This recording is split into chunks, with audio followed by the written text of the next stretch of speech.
Hi friends, welcome to village food originals. ఈరోజు కూడా మన వంట విలేజ్ స్టైల్లో, పక్కా విలేజ్ స్టైల్లో ఒట్టి మిరపకాయల కూర, అంటే ఎండు మిరపకాయల కూర. ఈ ఒట్టి మిరపకాయల కూరని మనం యూజువల్గా ఎప్పుడు చేసుకుంటామంటే వర్షాకాలంలో, చలికాలంలో భలే బాగుంటుందిలే ఇది. ఇంక మనం ఎండు మిరపకాయ పులికూర కావాల్సిన ఐటమ్స్ చూద్దాం. ఎండు మిరపకాయలు పేర్లోనే ఉంది కదా, ఎండు మిరపల కూర అనే, కాబట్టి ఎండు మిరపకాయలు ఒక 200 గ్రాములు, అంటే మీరు ఎంత కూర చేసుకుంటే దాన్ని బట్టి. పెద్ద నిమ్మ సైజు అంత చింతపండు, ఉప్పు, వడియం, పోపు గింజలు ఉండ, ఒక 2 మీడియం సైజు ఉల్లిపాయలు, ఒక 10-15 వెల్లుల్లి రెబ్బలు, ఒక 2 స్పూన్లు ధనియాలు, ఒక 2 నుంచి 3 స్పూన్లు బియ్యం. ఇంక పోపుకు కావాల్సిన నూనె, కరివేపాకు మామూలే. ఈ ఎండుమిరపకాయ కూరకి ఫస్ట్ మనం పొయ్యి మీద పాత్ర పెట్టుకుందాం. పాత్ర వేడెక్కింది కదా, ఓ 4-5 స్పూన్లు నూనె పోసుకున్నాం. నేను కొద్ది నూనె ఎక్కువ వేయాలి, ఎందుకంటే ఇంత మిరపకాయలు కదా ఇవి, అందువల్ల.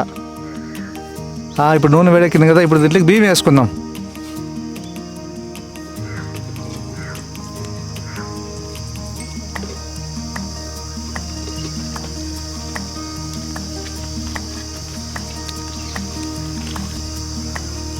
ఇప్పుడు మనం ధనియాలు వేసుకుందాం.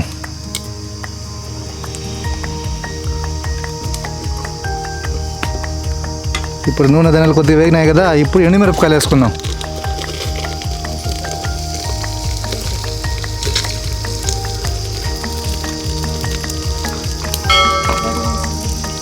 ఇప్పుడు పోపు గింజలు ఉండ, వడియం వేసుకుందాం.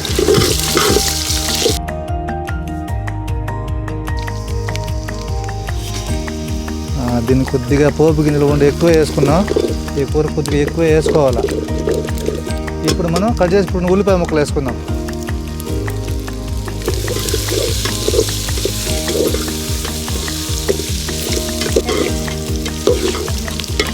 కొద్దిగా మిరపకాయలు, ఉల్లిపాయలు వేగిన తర్వాత ఇప్పుడు మనం వెల్లుల్లిపాయ రెబ్బలు వేసుకుందాం.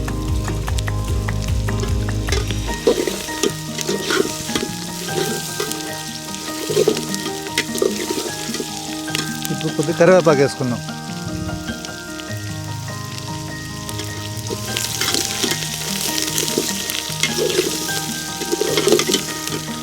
ఉల్లిపాయలు, మిరపకాయలు బాగా మిక్స్ అయ్యే వరకు కలుపుకున్నాం. కొద్దిగా తక్కువ మంటలోనే పెట్టుకొని ఇలా చేసుకోవాలా, ఎందుకంటే మిరపకాయలు ఎక్కువ మాడిపోతాయి. తక్కువ మంటలోనే చేయాలి.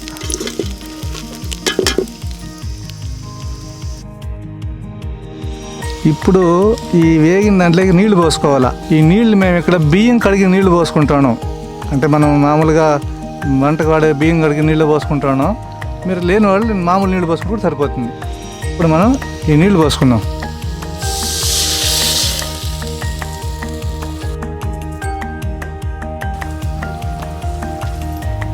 ఇప్పుడు నీళ్లు పోసుకున్నాం కదా, ఇప్పుడు దీంట్లో చింతపండు వేసుకుందాం.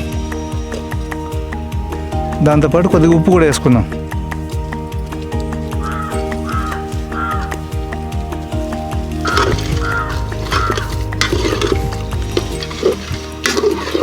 ఈ ఒట్టి మిరపకాయ పులిహోర మీరు కారం ఎక్కువ ఉంటుంది అనుకోపోతారా బాబు, అది పప్పులో కాలేసినట్టే. మీరు కారం ఎక్కువ ఉంది అనుకుంటే చాలా కమ్మగా వస్తుంది. అంతేం కారం ఉండదు, మీడియం కారమే వస్తుంది.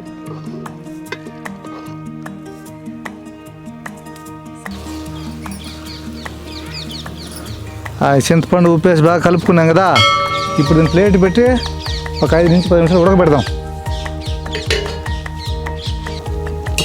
ఇప్పుడు ఒట్టి మిరపకాయ కూర మనము ప్లేట్ మూసిపెట్టి ఇంచుమించు 6 నిమిషాలు అయిపోయింది బా. ఒకసారి చూద్దాం, మిరపకాయలు ఇవన్నీ మెత్తబడినాయేమో. మిరపకాయలు అంతా బాగా, అన్ని మిరపకాయలు ఉడికిపోయినాయి కదా. మనం ఈ ఒట్టి మిరపకాయ కూర చేయడం బిగినింగ్లో మనం వడియం వేసుకున్నాం కదా, ఆ వడియం లేని వాళ్ళు ఏం చేస్తారంటే మొదట్లోనే పోపు పెట్టుకునేయండి. పోపు పెట్టిన తర్వాత బియ్యము, మిగతా ఐటమ్స్ అన్నీ వేసుకొని తర్వాత ఈ వరకు ఉడకబెట్టుకోండి, అంతేనే. ఇప్పుడు ఉడికిపోయింది కదా, దీన్ని తీసి ఇప్పుడు మనం ఎనుపుకుందాం. నాకు రాళ్ళ చెట్టు కూడా రెడీగా ఉందబ్బా.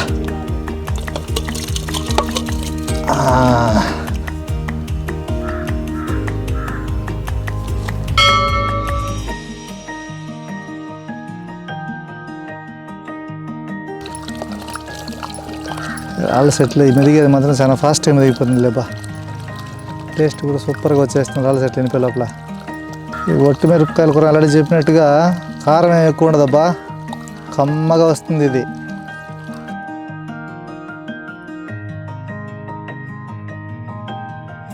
అంతే బా, ఈ ఒట్టి మిరపకాయలు అదే మన ఎండు మిరపకాయల పులిహోర రెడీ.